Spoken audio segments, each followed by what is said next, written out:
striking similarities between Prince Harry and Edward VIII, the Queen's uncle who abdicated the throne, choosing love over duty. The ultimate comparison is them both ending up with American divorcees. Despite being separated by nearly a century apart and the different expectations of royal rank, when you are heir to the throne, you have this script to follow. their military aspirations, Edward VIII, as Prince of Wales, was keen to go to the front line. Lord Kitchener says no. If they said no, you can't go front line, then I wouldn't drag my sorry ass through Sandhurst. choice of wife, Courtiers were very sniffy about an American divorcee coming in. Who does she think she is? the sibling rivalry, You ever have disagreements about things? Oh, yes. and eventual exile were all remarkably similar. He tried to have his cake, eat it, and then order another cake on top. As royal commentators dispel the myth of the monarchy, They ended up with the king doing the conga round the staterooms of Buckingham Palace. experts will break down key archive from crucial moments in royal history. It was a fairy tale created by the Grimm brothers. So prepare to discover what actually happens when blue blood runs red. What have you been doing in here all day? This is The Royals Revealed.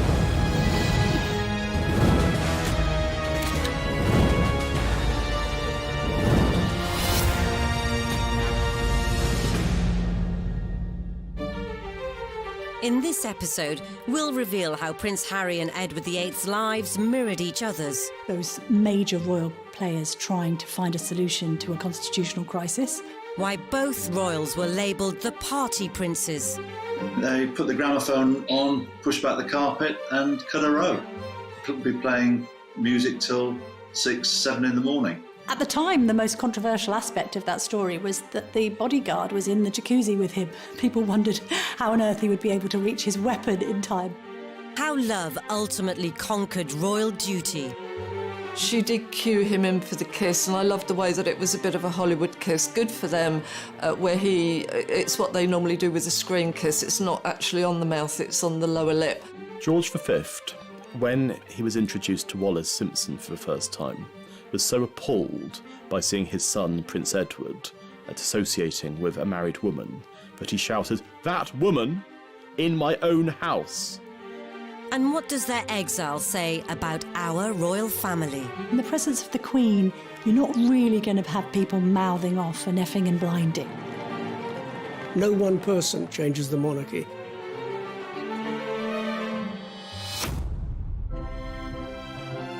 From the moment the two princes entered the royal realm, they were destined to experience persistent scrutiny from the world's media. Royal children have always been exposed to prying cameras, whether it's paparazzi or whether it's staff cameramen belonging to newspapers. We had that very famous photograph of Harry sticking his tongue out at photographers. Photographers are not always kosher. They egg on. For example, Harry only stuck his tongue out because the photographers were doing exactly the same. The uneasy relationship with the press continued into Harry's adolescence. Lots was written about Prince Harry's teenage years being that of a royal rebel. He was a playboy prince as far as the press was concerned. There was a bit of that. There was obviously the legendary cannabis smoking and Club H, which was Prince Harry's sort of social scene at Highgrove. And what we saw was Harry falling in and out of nightclubs, sometimes a little bit inebriated, on the odd occasion lashing out at paparazzi.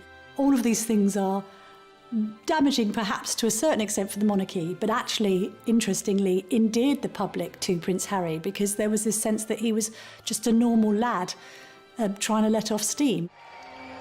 The same can be said of Edward, who, at the impressionable age of 16, became the Prince of Wales. Prince Edward was the golden boy of the royal family. He was probably the first royal pin-up. His face appeared on playing cards, on matchboxes, on tea towels. He was seen as the bright hope of the royal family. But the lofty title didn't prevent his own regal rambunctiousness. They put the gramophone on, pushed back the carpet and cut a row. Could be playing music till 6, 7 in the morning. Because the nickname that Edward had was Peter Pan, and certainly just as Peter Pan wanted to fly to Neverland, Edward wanted to escape Buckingham Palace, a place that he hated and always had bad association. I think with Edward, when you are heir to the throne, you have this script to follow. People practically tell you what to do in order to get there. That is your position in life that you're born to. It is inevitable, perhaps, that at some point you'll want to break loose, find your own voice. With Harry, Harry's the spare. He's like, my brother's got this. There is no particular roadmap for me. I'm just going to let loose. And that's what he did. Both princes had grown up with media attention, but they'd also grown up surrounded by the military. I remember him as a 5-year-old strutting down the private road at Kensington Palace in army fatigues and a parachute regiment, red beret, and he loved every minute of it. And it was the army that provided timely escape routes for both princes. But this led to Edward's first serious run-in with the state. Edward VIII, as Prince of Wales, was keen to go to the front line during the First World War.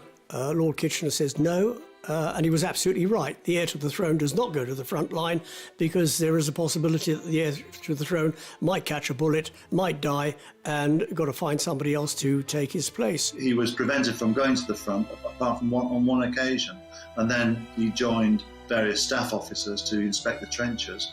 And he was lucky because a German shell landed by his vehicle, killed his chauffeur, and because he was inspecting the trenches, he was spared that fate. As Harry ascended through the ranks, the fighting on the front line debate once again reared its royal head.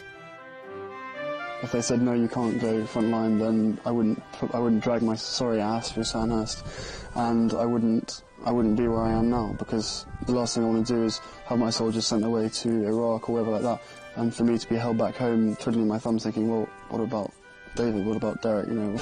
Something about joining the army gives you that self-discipline, camaraderie, focus, and a meaningful existence of your own. So you're not being told what you're going to join and be part of something. His earlier exploits were all but redeemed, until he swapped fatigues for his birthday suit. As what happened in Vegas definitely didn't stay in Vegas. At the time, the most controversial aspect of that story was that the bodyguard was in the jacuzzi with him. People wondered how on earth he would be able to reach his weapon in time, if I can put it like that, to protect Harry in his time of need. After getting caught playing strip pool in his VIP suite, the posturing prince went on an apology offensive. It was probably a classic example of me probably being too much army and not enough prince. As they matured into their 30s, it would be time for both Edward and Harry to settle down, though their choice of partners would send the monarchy into turmoil.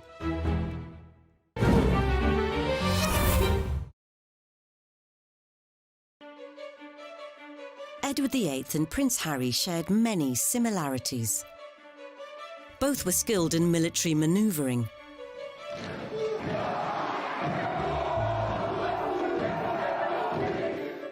And both men had an eye for the ladies, although their tastes were very different.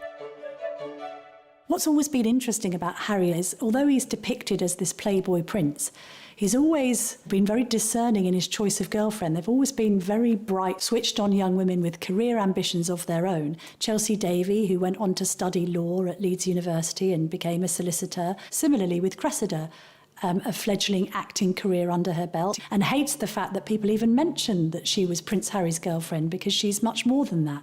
In Edward's case, it's quite interesting to remember the words of his assistant private secretary, Tommy Lascelles, who said of Edward that there was no great romance in his life, and that all he'd had when he was younger was a long series of grand affairs.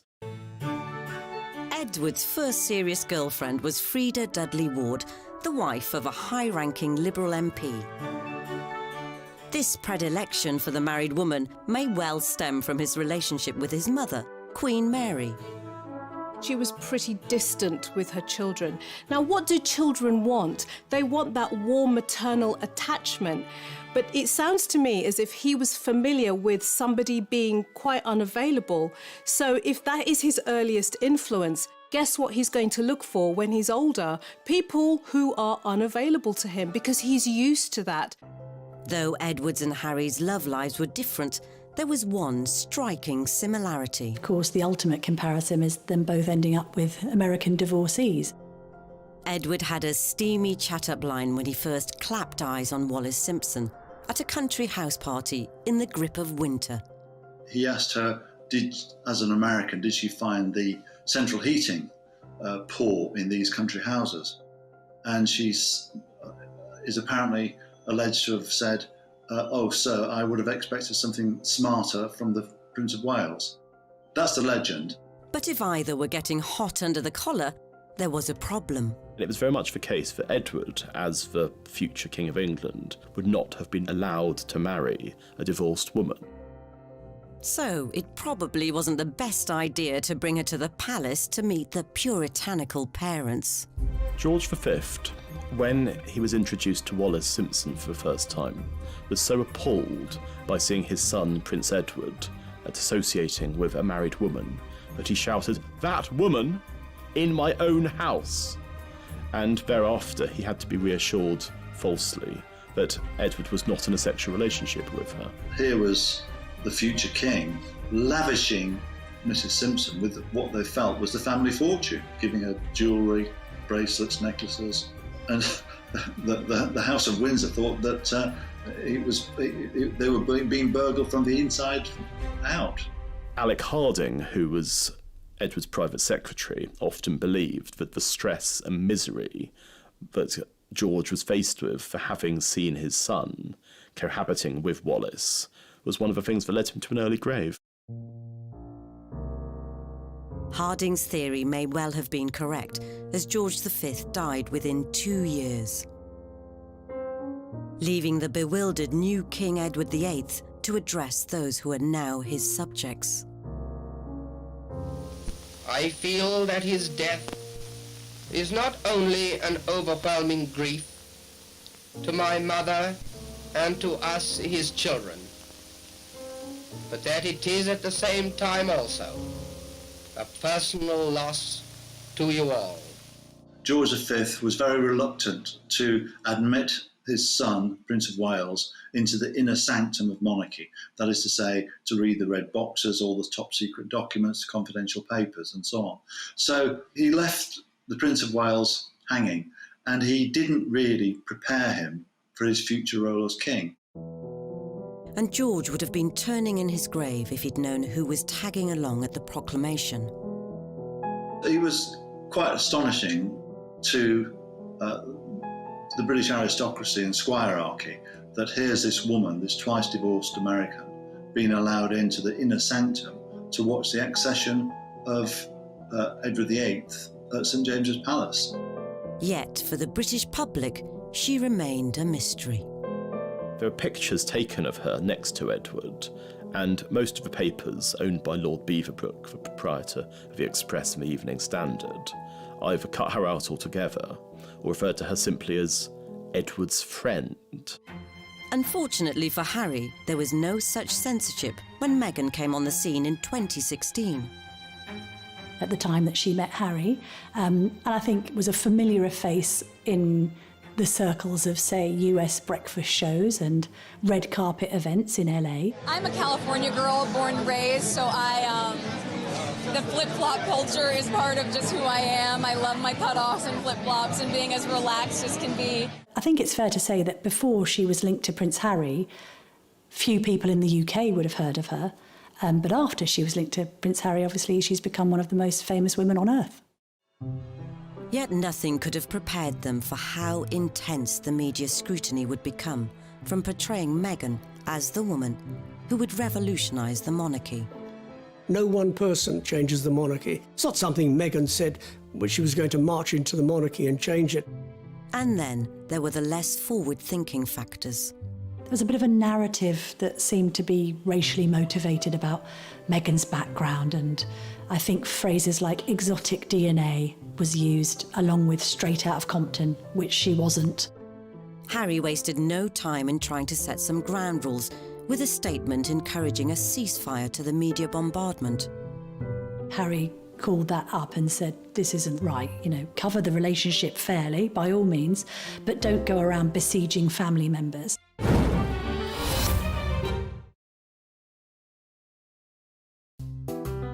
As the prince protected his partner, 80 years earlier, the new king managed to get away to the Dalmatian coast with his. In the summer of 1936, they took a cruise on a boat called the Narlin, which travelled throughout Europe. And there are pictures of the American media with fairly straightforward headlines about the king and his mistress. And none of this made it into the British papers at all. And the continental press had a field day, with one candid snap in particular. We've got one key gesture here, and that is that she's putting her hand on his arm, which you don't do to royalty, but it's the way that she's doing it. She's using not just a loving hand gesture, it's a restraining movement. It's all about power and control. It's quasi-parental. She's put her hand on his arm with the fingers straight, and it's a kind of a stop, restrain, control movement. Not just control over him. It would make her look like a very self-controlled woman as well, because there's a little sideline on this gesture, which is that not only has she got her hand on his arm, she's got her handbag hanging from her thumb. Now, that would only be somebody that was completely confident, completely in control and knew what they were doing. It's not something many people could pull off. The press took that as a signal to talk about the relationship with Wallace. And it came as a complete shock to the British population. The press were duly dispatched to Wallace's residence, which was enough to send her fleeing to France, so the couple began writing to one another.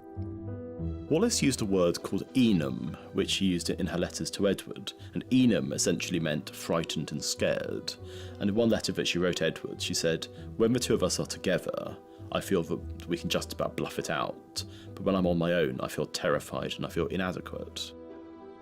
As the furore grew back in Britain, news crews set about canvassing public opinion. King, he should marry who he loves. He's been a good chap to the working class. That's my opinion of him. I am a housewife. Personally, I think he is a sign of modern democratic times. I am a chauffeur by profession. After all, the king is a man like myself, but he should not allow his private life to interfere with his public life. If you go into the National Archives and look in their private vaults, you'll see thousands of letters sent to Edward basically saying, "Don't do it, sir." 8 decades on, the public had warmed to Meghan. She really is beautiful, isn't it? Women particularly were drawn to her because she seemed to be the kind of princess who wanted to be heard as well as seen, and to have a platform and to champion really important subjects like women's rights. And when they did their tour of the UK, there were crowds in the streets shouting their name. There was such a huge amount of goodwill behind them both. But easing Meghan into the formalities of royal family life required some on-the-spot schooling from Harry.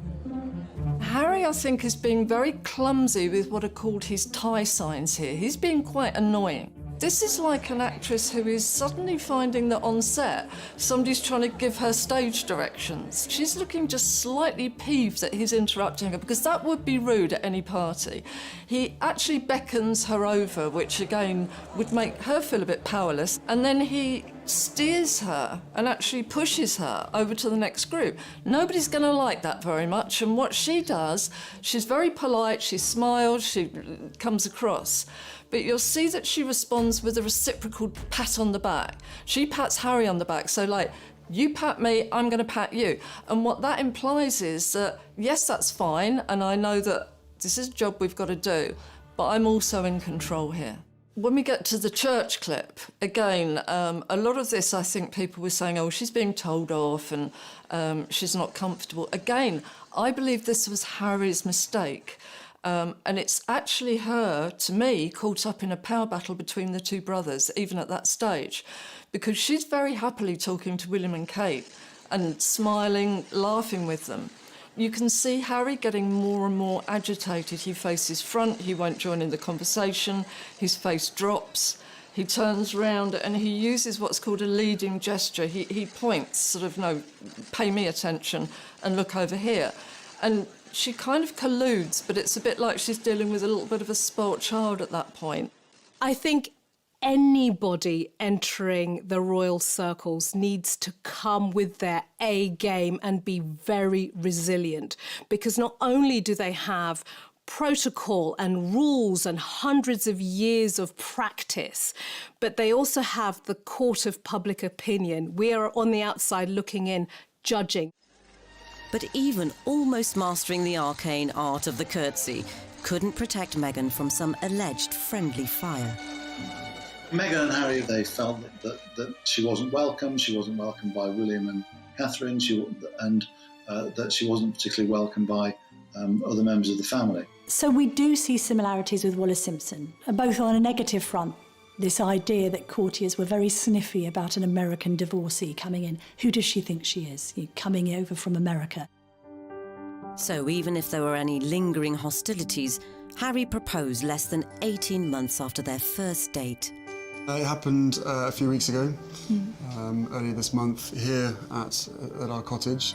In terms of who was taking the lead in this clip, it's very interesting because the strongest signals come from Meghan, who is using what's called pseudo-infantile remotivational techniques. She's clutching his hand with both of her hands like a small, vulnerable child. And that made her look very sweet and very cute. Just an amazing surprise. It was so sweet and natural and very romantic. She wanted to be popular, she wanted to be ingratiating into a very difficult family, and I think that slight lowering of herself, that looking slightly vulnerable, was a very good ploy. Beneath that, though, we were getting some completely different signals, because if you can see when she's holding his hand, she's actually stroking his hand with her thumb. And what that means is she's calming him down. She's reassuring him. He doesn't like the press. He doesn't like to come out and be doing this. When they first walked out towards the press, she's rubbing his arm. It's, come on, let's get it over and done with, we're fine. It was good to see an intelligent woman, but she was in control. Both Harry and Edward had strong, independent women on their arms. But it was Edward who had to come up with a cunning plan to marry.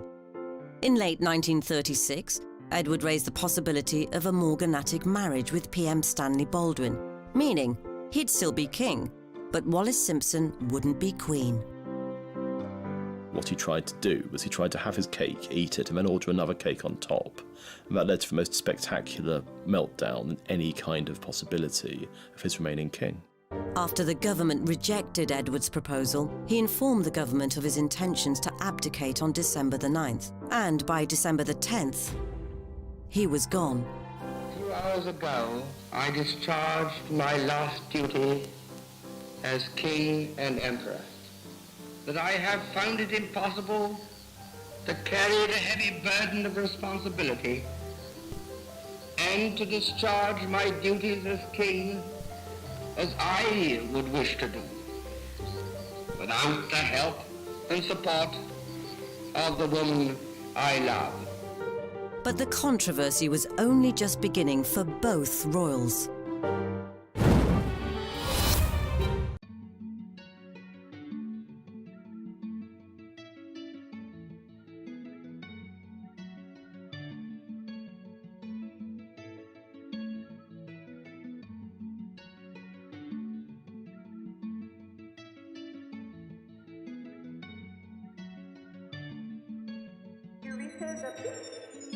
Oh my God.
Oh my god.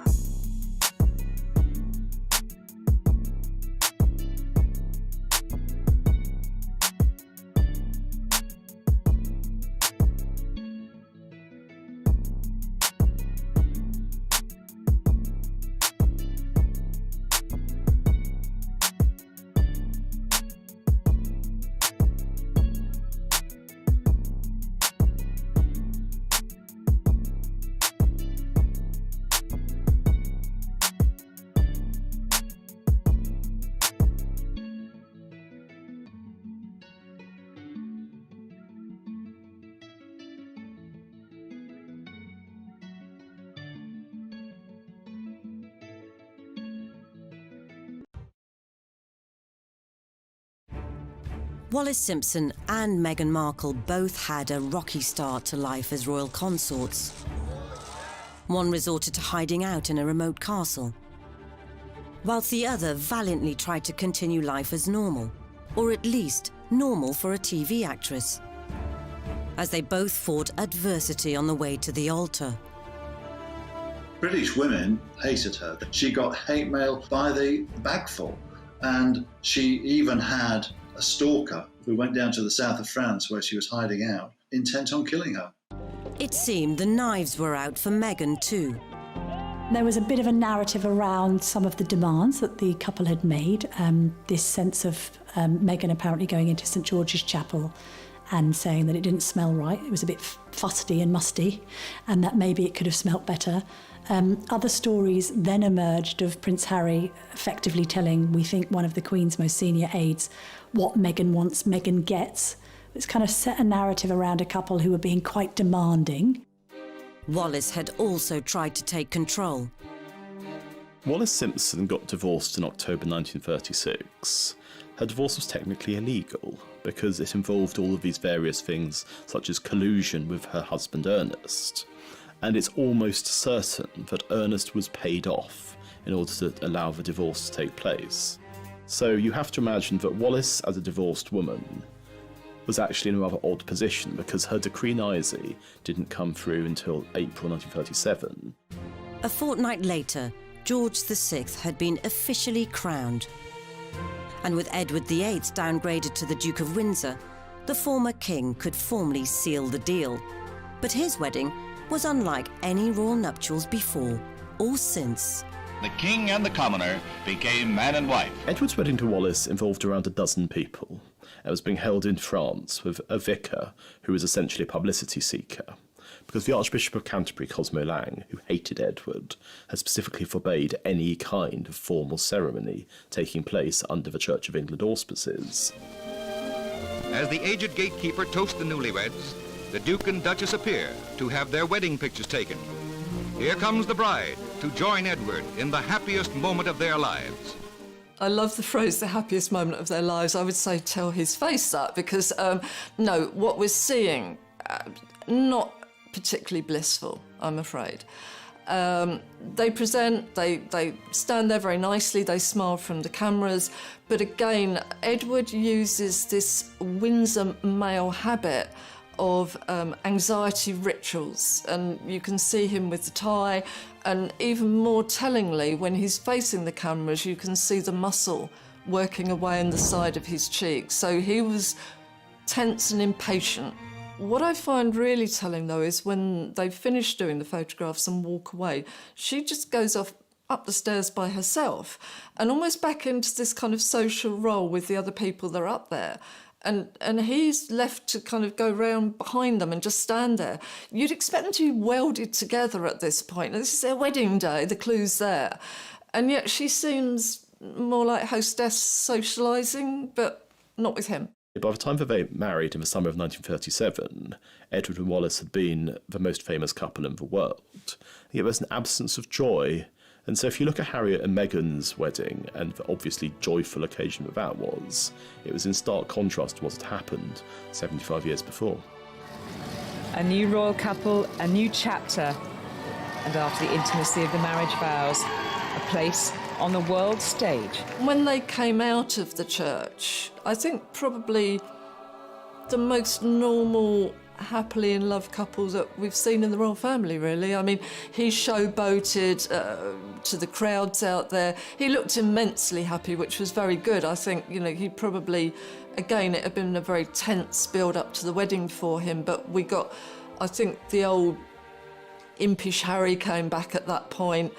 She did cue him in for the kiss, and I loved the way that it was a bit of a Hollywood kiss. Good for them, where it's what they normally do with a screen kiss. It's not actually on the mouth, it's on the lower lip, and that means you don't mess the makeup up and everything. So I think they've done a bit of rehearsing, why not?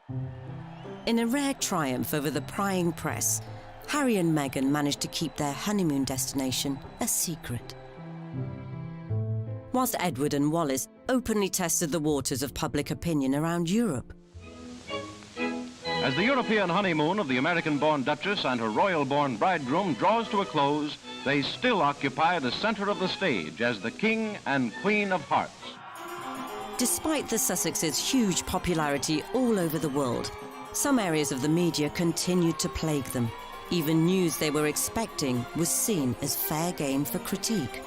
There was so much criticism about Meghan and the way that she kept cradling and holding her baby bum, and I don't know, some people in the press, it's almost like, oh, she's overdoing it and showing it off. So what? No.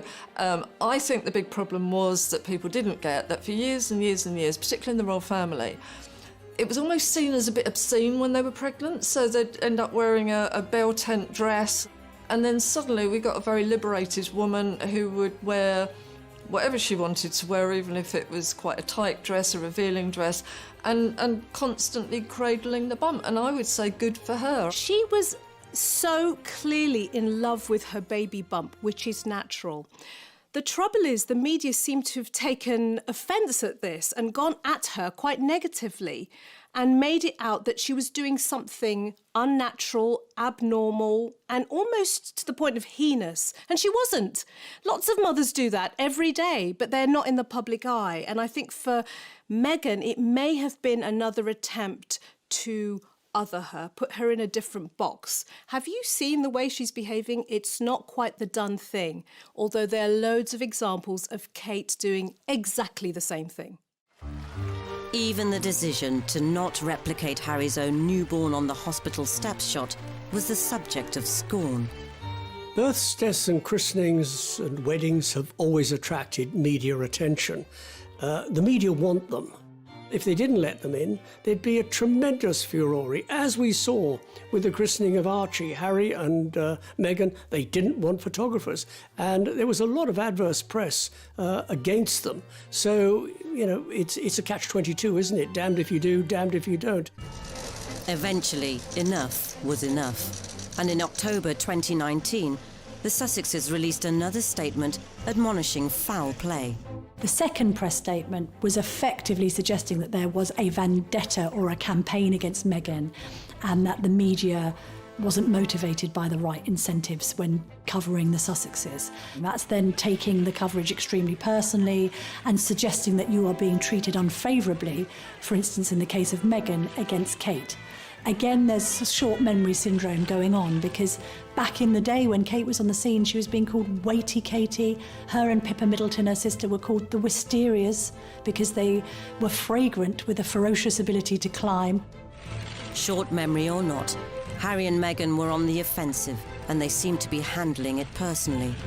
Some of the wording of the second press statement was a bit jumbled and a bit confused. It was also laced with Americanisms, and therefore looked as if it was being written by Meghan directly. And when you've already got a narrative of Meghan driving a wedge and Harry being somewhat under the thumb, that only serves to confirm that theory. Regardless of whether Harry may have been wrapped around Meghan's finger, a couple of months later, everything unravelled. The Duke and Duchess of Sussex have announced that they are carving out what they call a new role for themselves. As like his great-great-uncle before him, Harry chose love over duty. I don't believe for a moment Harry forgot his purpose. I think Meghan suddenly found herself in a goldfish bowl that she didn't want to be in. When it was all kicking off, the Royals did what any family would do. They held a meeting. The summit involved the Queen, Prince Charles, the Duke of Cambridge and Prince Harry. To have those major royal players trying to find a solution to a problem that had been likened to the constitutional crisis, the abdication crisis of 1936.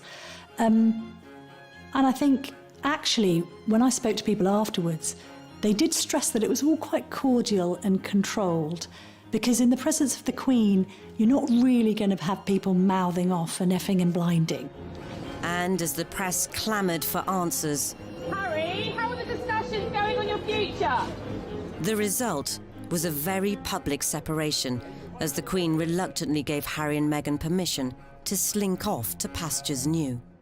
Did he do it to protect Meghan, or did he do it because Meghan asked him to? You can't be entirely certain, but one thing you can say is that Meghan has always seemed like a dominant partner in that relationship. Like Wallis, she's somebody who seems to have had a hold over him. And there's the famous line, I don't know if it's apocryphal or not, whatever Meghan wants, Meghan gets. And you can imagine that being said exactly the same words, whatever Wallis wants, Wallis gets. In the aftermath of their abdicating announcements, relationships within Edward and later Harry's immediate family were strained more than ever before.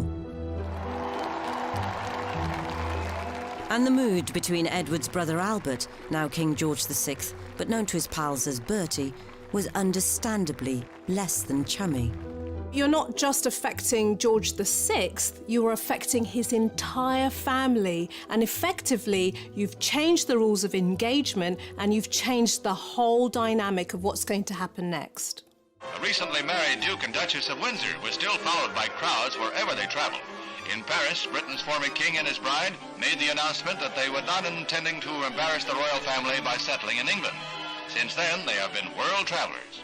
A major problem in the relationship between Edward and George VI after the abdication was money, because Edward VIII had lied about what his financial circumstances were. He was worth around £1 million, which was made up of a combination of cash and property, but he claimed that he was going to be essentially driven out of his own country, a pauper, and so his brother Bertie agreed that he would be given an allowance of £25,000 a year. It was going to be paid out of George's personal money because there was no possibility that Parliament would have voted for public money to be paid to essentially Wallis for all eternity. But when it became clear that Edward had been lying about money, there's all these very angry letters which both of them wrote to each other, and George VI wrote to Edward. The reality of what happened was I was completely misled. I'm not seeking to blame you or anyone else. I know how difficult a time it was, but I was lied to. And I think that you can see thereafter their relationship never recovered. Edward was seen as an embarrassment. In comparison, Harry and Meghan ditched their titles, had to repay £2.4 million for the refurb on Frogmore Cottage, and stopped receiving money from the sovereign grant. Yet the cost to his own brotherly bond may prove to be even greater. We think the initial row started because William might have expressed some brotherly concern that Harry was rushing into things with Meghan. And I think William just thought, hang on a minute, be careful. And Harry took offence to that and felt that it wasn't showing enough support for the woman in his life. If there were simmering tensions, then perhaps the last thing the so-called Fab Four would have wanted to do was share a public stage. Do you ever have disagreements about things? Oh, yes. Healthy disagreement. OK, the last thing you disagreed on, how do you resolve it? I can't remember. They come so thick and fast. But is it resolved? We don't know. Oh, we don't know. Well, you're putting on a great show if it's not. We had Meghan and Kate slightly styled the same, which for some reason people wanted to see. Yeah, we got the two brothers, best mates, and it was all going to be lovely, and obviously they'd got on really well and they were going to work together for charity, and then it just literally unpicked in front of our eyes on stage. We've got, four different personalities, and every time that Harry spoke, you can see William and Kate, their eyes go down, their faces drop slightly. It looked like there maybe wasn't as much agreement going on there, and that maybe a little bit of limelight might have been stolen. And then comes the killer question about disagreements, and instantly William, and this is not like William. William, you know, tends to be a bit formal. Oh, yes, from the other end. Now, the two women then use masking techniques, which is that they both put their hair over their face so that we can't see, but obviously the bodies are shaking with laughter. But that, not a good look, because I think that let us know that actually this has been, there's been a lot of problems backstage. William and Bertie may have struggled with their sibling separations, but Edward had an even greater insult in store.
In the months following Edward VIII's abdication and Prince Harry's decision to ditch his royal duties, the old enemy, the media, continued to track both men's movements, desperate to know what would happen next.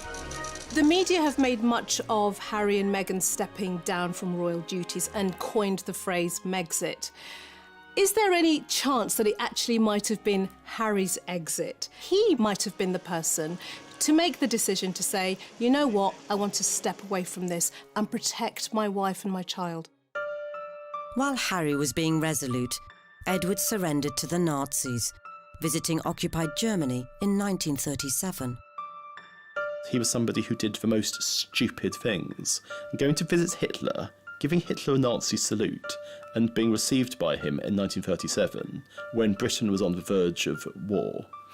It was an action that you can only see through the prism of absolute rank stupidity. And he did so in order to show his wife that being an ex-king wasn't too bad. You still had people calling you Your Royal Highness, which they did. All the kind of perks of being royal were transferred to Nazi Germany. And I don't think it's overstating the case to say that Edward's visit to Germany in 1937 was the single worst thing he ever did. The severely agitated king had no option but to put as much distance between Edward and the Third Reich as possible. And only one punishment was deemed severe enough. He sent him to the Caribbean. He was made the governor there.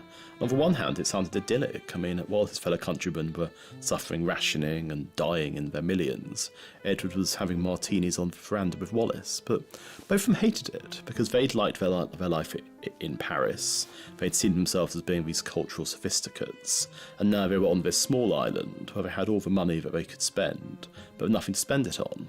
He used to phone his brother constantly to give him advice, and it got to the point where George VI told the switchboard operator at Buckingham Palace not to let the calls through. One of the Sussexes' last public appearances came at the Mountbatten Music Festival at the Royal Albert Hall, where they were the reluctant centre of attention. Suddenly she emerged in victorious red. You wear red to be noticed, you don't wear it to kind of hide or anything like that. And the sheath dress that she was incredibly upright in, she had more makeup on than she would normally have worn, and we got the smoky eyes. It was a lot more Hollywood. I think he may have been expecting the old rotten tomatoes to come flying through the air, but he got cheered, and you can actually see as he's getting the applause and the cheering, he's almost growing in confidence at that point. And you can actually see him becoming very tearful as the clapping goes on. He has an accelerated blink rate. You can see him swallowing quite hard, and she kind of pats him to sit down, not because they don't want to be there, but I think he's probably going to dissolve in tears at that point. So I think he was moved and touched. I think they wanted to be there, but I think their worry was that other people didn't want to see them there. Once they found out they were still popular, not a problem. Though the Sussex backstep may not have been as momentous as a king extracting himself from a whole empire, Harry's departure highlights the dilemmas faced by those born to a life in service, and how this can clash with their hopes, desires, and what they believe best for loved ones. They've gone off into the sunset to live in Los Angeles, and I hope they succeed. But he's not got any friends there, and any friends he has made are probably strap-hangers. But as they try and settle in the States, are there painful lessons to be learned from Harry's great-great-uncle? The irony is that they had huge potential as a couple to do good as humanitarians, for charities, but they didn't. They spent their lives going from one party to the next, and it was a fairly vacuous life in the end. And with Edward sometimes travelling alone, rumours of marital difficulties surrounded them for the rest of their lives. Who said there was a rift in this fabulous marriage? If this is incompatibility, I'll take some too. There have been rumours about the fact that the two of them were having problems, and they tried to do something that is now very regular with public figures. They tried to disprove those rumours with their body language in a public display of affection. It's gruesome to watch. It's like a baby rejecting food, the turning of the head. And then it gets worse because, he's not going to let her go, and she pulls her head away. You can see her arching her back. It actually looks as though she's kind of repelled by him. It's awful, absolutely awful. As Harry and Meghan pursue a progressive new role, only time will tell how much or how little we will continue to see of them. I think that the major difference between Harry and Meghan and Edward and Wallace is that Harry has been somebody who's much more attuned to popular feeling than Edward ever was. I know that some people in Britain are glad to see the back of them because they don't think they've behaved well, but there are others who thought, fair play, you're prioritising your immediate family and you want to do things differently and you want to make some money, go and do it. I see their mission far more rewarding, ultimately, than that of Edward and Mrs. Simpson. Whatever their future holds, one thing is clear. If Harry is to ensure he won't end up languishing in another country like Edward did, he must find a new sense of purpose and maybe, just maybe, tone down his vitriol against the press if one day they return to frontline royal life.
For example, Harry only stuck his tongue out because the photographers were doing exactly the same. The uneasy relationship with the press continued into Harry's adolescence. Lots was written about Prince Harry's teenage years being that of a royal rebel. He was a playboy prince as far as the press was concerned. There was a bit of that. There was obviously the legendary cannabis smoking and Club H, which was Prince Harry's sort of social scene at Highgrove. And what we saw was Harry falling in and out of nightclubs, sometimes a little bit inebriated, on the odd occasion lashing out at paparazzi. All of these things are damaging perhaps to a certain extent for the monarchy, but actually, interestingly, endeared the public to Prince Harry because there was this sense that he was just a normal lad trying to let off steam. The same can be said of Edward, who, at the impressionable age of 16, became the Prince of Wales.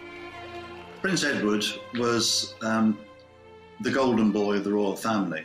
He was probably the first royal pin-up. His face appeared on playing cards, on matchboxes, on tea towels.